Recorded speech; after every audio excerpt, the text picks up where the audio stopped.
Esa noche iba con mi novia. Bueno, con quien era mi novia en ese entonces, rumbo a su casa. Yo vivo en Zapopan y ella en Tonala, así que cualquiera que conozca Guadalajara sabe que es un trayecto largo, especialmente de noche. Eran cerca de las 9, la hora en que la ciudad se vuelve silenciosa y las calles se llenan de ese tipo de calma que no siempre es tranquila. Veníamos cansados. Había sido un día pesado en la escuela y apenas hablábamos. El sonido del motor era lo único que nos acompañaba. Ya estábamos a unas cuantas cuadras de su casa cuando el semáforo se puso en rojo. Me detuve. Todo estaba quieto. De repente, dentro del auto, escuchamos una voz femenina gritar: ¡No! Fuerte, clara, desde adentro. Al principio no me alteré. Giré hacia ella y le dije, casi con una sonrisa nerviosa: ¿no qué? Pero su rostro me borró cualquier intento de broma. Yo no dije nada. Me respondió con los ojos muy abiertos, pero yo también lo escuché. Nos quedamos en silencio, los dos mirando hacia afuera. No había nadie en la calle, ni un peatón, ni un coche, nada. Solo el viento moviendo unas hojas sobre el pavimento. Esa sensación, la de saber que algo habló dentro del auto, pero no fue ninguno de nosotros, fue helada. Nos convencimos a medias de que debía haber sido alguien afuera, un eco, una coincidencia. Fingimos calma. La llevé a su casa, la dejé en la puerta y me regresé sin mirar por el retrovisor. Pasaron 2 días. En la escuela ella se acercó a mí con una expresión que no olvidaré nunca. Estaba pálida, las manos le temblaban. Me dijo: ¿recuerdas lo del grito en el coche? Asentí, sin imaginar lo que venía. Mi vecina, la de siempre, la que se asoma a todo, me preguntó quién era la niña que venía con nosotros esa noche. Me quedé mudo. ¿Qué niña?, le pregunté, aunque ya sabía la respuesta. Dijo que nos vio llegar, que se asomó para chismear y que del coche se bajó una niña pequeña junto con nosotros, que la vio claramente, que traía un vestido claro y que caminó unos pasos detrás de mí. Le preguntó si era mi hija o una sobrina, pero tú y yo sabemos que en ese coche solo veníamos nosotros dos. En ese momento sentí cómo se me erizaba la piel. La vecina no tenía razón ninguna para mentir. Conocía mi coche. Me conocía a mí, y lo dijo con total naturalidad, como si realmente hubiera visto una tercera persona bajarse. Desde entonces no volví a pasar por esa calle.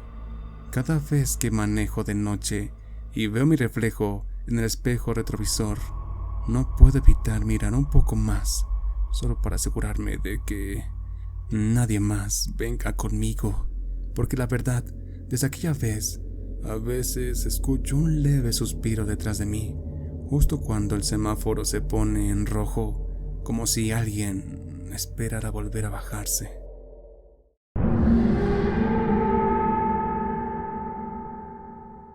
Mi padre tiene una tradición que repite cada año. Junto con sus amigos y familiares, casi todos los hombres, realiza una caminata a pie desde la Jusco hasta la iglesia de Chalma, en el Estado de México. Es una peregrinación nocturna, larga y agotadora, pero para ellos es una promesa sagrada. Esa vez, cuando yo tenía apenas 10 años, me invitó a acompañarlo. Me sentí emocionado, orgulloso de que mi padre me considerara lo bastante grande para ir con los hombres.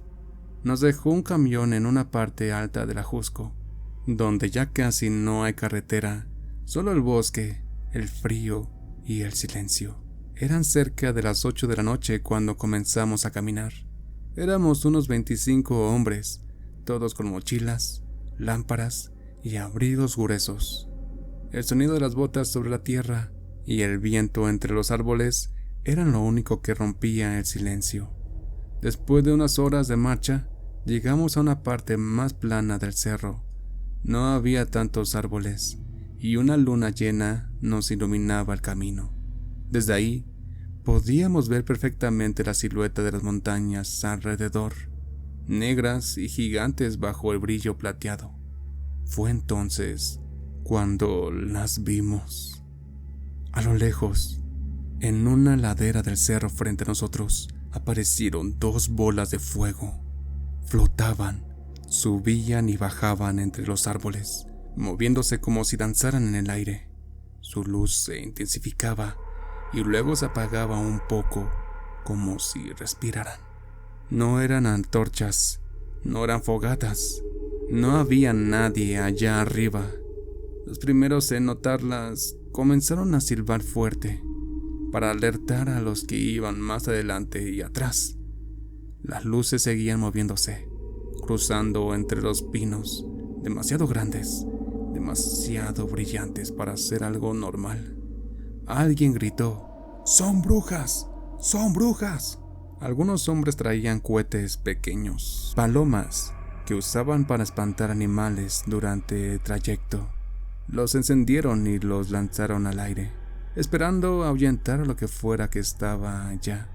Los estallidos iluminaron por segundos los árboles, pero las bolas de fuego no se movieron, solo flotaban, mirándonos desde la distancia. Mi padre me tomó de la mano, con fuerza. «No las veas», me dijo en voz baja, «solo camina». Seguimos avanzando. Yo miraba de reojo, con el corazón golpeando el pecho. Las luces se movieron un poco más arriba. Luego desaparecieron detrás del cerro, como si se hundieran entre los árboles. Nadie habló por un buen rato. Solo escuchamos el crujir del monte bajo nuestros pies y los murmullos nerviosos del grupo. Cuando por fin llegamos a las cabañas, ya pasada la medianoche, todos fingieron que no había pasado nada, pero el silencio esa noche pesaba distinto. Hasta hoy, más de 20 años después, sigo sin saber qué eran. Algunos dicen que en esos cerros las brujas se manifiestan como fuego flotante. Otros aseguran que son almas que perdieron el camino a Chalma y vagan por las montañas buscando quien las acompañe. Yo no lo sé.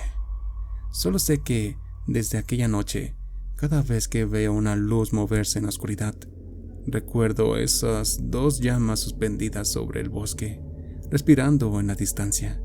Y como mi padre, con voz temblorosa, me dijo sin mirarlas: «Hijo, no mires atrás». Queridos confesores, comenten qué les está pareciendo estas historias. Además, suscríbanse para traerles más contenido como este. Ahora sí, los dejo con más historias escalofriantes.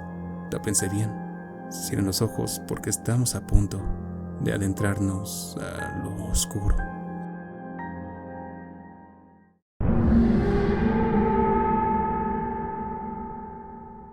Cuando mi esposa y yo nos casamos, encontramos un pequeño departamento que parecía recién remodelado. Tenía el aroma de pintura fresca, el brillo del azulejo nuevo y una quietud que nos pareció acogedora al principio, pero había algo más, algo en el aire que no se sentía del todo bien. Un frío constante, seco, que parecía colarse por las paredes, incluso en los días más calurosos. Pensamos que se debía a que el lugar estaba vacío, una sala comedor mínima, la estufa, el refrigerador y la recámara, pero con el paso de las semanas, aun cuando llenamos el espacio con muebles, cortinas y vida, el frío seguía ahí. No era un frío del aire, sino del lugar mismo, uno que se metía en los huesos, como si el departamento respirara de forma distinta a los demás. Luego vinieron los demás crujidos, primero leves, casi imperceptibles. Parecían venir de las tuberías, de la madera expandiéndose, pero pronto comenzaron los golpes secos, a veces en las puertas, otras en las paredes. como si alguien caminara por los pasillos cuando estábamos solos. Intentamos ignorarlos, racionalizarlos, pero cada noche eran más claros, más insistentes, más cercanos. Con el tiempo, la presencia se volvió evidente. No era nuestra imaginación, podía sentirlo. Algo nos observaba desde las sombras de la recámara. Había momentos en que el reflejo del televisor apagado mostraba una silueta quieta detrás de nosotros. Otras veces, al entrar a casa, el aire estaba distinto, cargado, espeso, casi hostil. Llamamos a un padre para bendecir el lugar. Llegó con una sotana, un crucifijo y un balde de agua bendita. Rezó, caminó por toda la habitación, roció los muros y pronunció palabras que parecieron calmarlo todo por unos días. Pero no fue suficiente. Las cosas volvieron. Pequeños objetos cambiaban de sitio. Un libro, una taza, un plato que amanecía en el fregadero con un golpe metálico en la madrugada. Los golpes regresaron, desordenados, como si alguien quisiera llamarnos. Y lo peor fue lo que nos hizo entre nosotros. Mi esposa y yo comenzamos a discutir por nada, cosas absurdas, el tono de voz, un vaso mal puesto, un gesto mal interpretado. Había una tensión invisible que nos enfermaba, como si el aire mismo nos empujara a odiarnos. La madre de mi esposa vino al enterarse. Dijo que el lugar no estaba limpio, que había algo más fuerte que no se iría con una simple bendición. Esa misma semana trajeron a una mujer que sabía de limpias. Entró con hierbas, incienso y un rosario. Cuando comenzó su ritual, el ambiente se volvió insoportablemente pesado. Dijo que algo no quería irse, que estaba arraigado. Rezó, gritó oraciones en voz alta, y el humo llenó cada rincón hasta que las paredes parecieron exhalar algo invisible. Desde entonces, cambió. El aire se volvió más liviano. Los golpes cesaron. Los objetos se quedaron donde los dejábamos. La mujer dejó una Biblia abierta en el Salmo 91 y una cruz de madera en el baño que habíamos convertido en bodega. Nos pidió que no las moviéramos jamás. Y así permanecieron por 3 años. A veces, al pasar por la puerta, aún se siente un ligero escalofrío, pero nada más. El frío se fue, las peleas cesaron, y el departamento volvió a parecer un hogar. Aunque, algunas noches, cuando todo está en silencio, juro escuchar un leve golpe detrás de esa puerta cerrada. Solo uno, como si algo todavía esperara.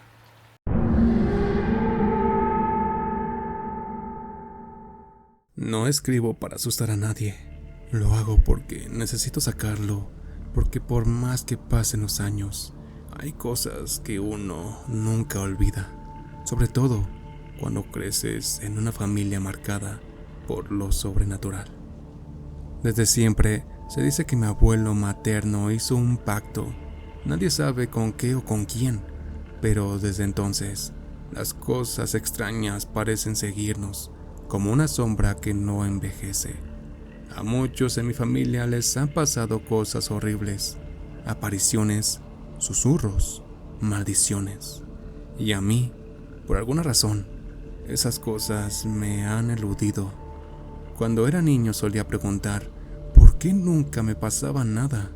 Mis tías y mis padres o incluso mi abuela me decían que no lo hiciera, que no provocara lo que no comprendía. Ahora entiendo por qué. Solo 3 veces algo me tocó directamente. 3 veces que me marcaron mi vida, aunque la primera de ellas ni siquiera debería haberlo recordado. La primera ocurrió cuando yo tenía apenas 6 meses. Mis padres vivían en casa de mi abuela paterna. en un cuarto que les habían hecho al fondo del terreno. Era una casa pequeña, pero el patio era grande, oscuro y silencioso por las noches. Una madrugada, mi madre despertó sobresaltada. Dice que sintió la cama más ligera, que el cuerpo de su bebé, el mío, ya no estaba ahí. Empezó a gritar: ¡El niño! ¡Se han llevado al niño! Los gritos despertaron a todos. Corrieron por la casa buscando desesperados, hasta que me encontraron afuera, frente al portón de la calle, dormido. Estaba intacto, sin un solo rasguño, pero completamente empapado en orina. Mi abuela dijo que por eso me habían dejado. No soportaban el olor del miedo, murmuró. Nadie explicó cómo salía, cómo se abrió la puerta o por qué nadie escuchó nada. La segunda vez fue el año siguiente. Mi madre había ido con una tía a visitar a mi abuela materna. Mientras ella entraba con la carriola y las bolsas, mi tía se quedó conmigo afuera. Fue ella quien lo vio. A unos 50 metros, dos figuras femeninas, inmóviles. Una alta, desproporcionadamente alta, de casi 2 metros, y la otra baja y grotescamente gorda. Las dos vestidas de negro. Mi tía juró que los escuchó claramente. «Danos al niño, dánoslo, o sufrirás». Trató de retroceder, pero algo la jalaba hacia ellas. Sintió una fuerza invisible que la empujaba, una presión en el pecho que casi la derribó. Oró con todas sus fuerzas, gritando el nombre de Dios, hasta que una fuerza opuesta la empujó hacia atrás. Dijo que fue como si alguien la hubiera tomado del cuello de la camisa y la hubiera lanzado dentro de la casa. Cuando la vieron, estaba temblando. Tenía los brazos y las piernas llenos de rasguños. Apenas podía hablar. Solo repetía: «Querían al niño. Yo no se los quise dar». La última vez fue cuando tenía 4 años. Esa sí la recuerdo. Vivíamos todavía en casa de mi abuela paterna. Mi madre estaba embarazada de mi hermano, a punto de dar a luz. Era de madrugada y yo estaba despierto, acostado entre ellos, esperando que amaneciera para levantarme. Entonces la vi. Una luz entró desde afuera, aunque las cortinas estaban cerradas y no había ventanas hacia ese lado. No era una luz normal, era blanca, pero viva, pulsante, casi como si respirara. No dolía verla, era cálida, pero fría al mismo tiempo, y sentí que me observaba. Flotó sobre la cama, justo encima del vientre de mi madre. Se detuvo ahí, luego giró lentamente y me miró. No tenía ojos, ni forma, pero su intención era inconfundible.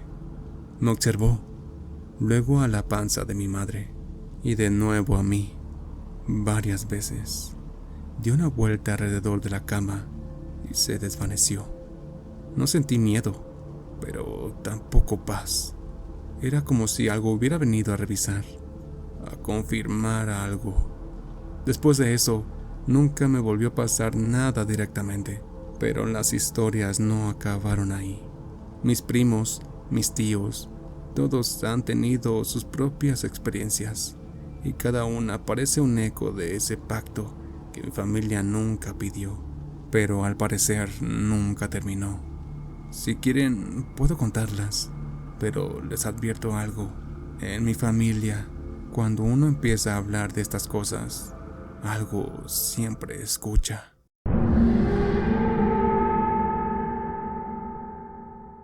Solía aparecerse una sombra en mi cuarto.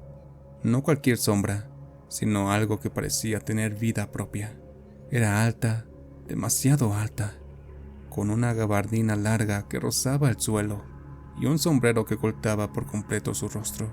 Sus facciones eran imposibles de distinguir, como si la oscuridad misma lo envolviera. Al principio me paralizaba el miedo cada vez que lo veía ahí, de pie, observando, desde la esquina junto a mi cama, pero con el tiempo me acostumbré. Nunca me hizo daño, nunca habló, solo miraba. A veces sentía que respiraba conmigo. Otras noches, cuando el silencio reinaba en la casa, se escuchaban ruidos en el techo, algo pesado arrastrándose, como si cadenas se deslizaran una y otra vez sobre el concreto. Era tan frecuente que dejé de temer y comencé a sentir curiosidad. Una madrugada, serían las 3 o 4, los ruidos regresaron más fuertes que nunca. Armado con un machete, subí a la azotea, decidido a enfrentar lo que fuera, pero arriba no había nadie. Solo el viento helado y una sensación de que alguien me observaba desde abajo. Regresé a mi habitación sin respuestas. Las noches siguieron igual. Las cadenas volvían. El hombre del sombrero seguía ahí. Y no era solo yo. Mis hermanos también lo vieron. Quieto, inmóvil, como si esperara el momento exacto para hacer algo que, por fortuna, nunca ocurrió. O tal vez sí, y simplemente no lo recordamos.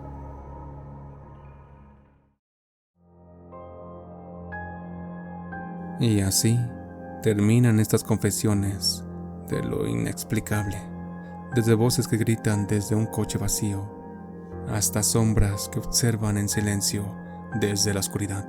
Si les gustó este viaje por el lado más oscuro de lo que muchos llaman realidad, suscríbanse para no perderse las próximas historias. Y cuéntenme en los comentarios si alguna vez han visto algo que no podían explicar, porque quizás sus confesiones sean las próximas que escuchemos juntos. Hasta entonces, mantengan los ojos bien abiertos. Ahora, sigan durmiendo.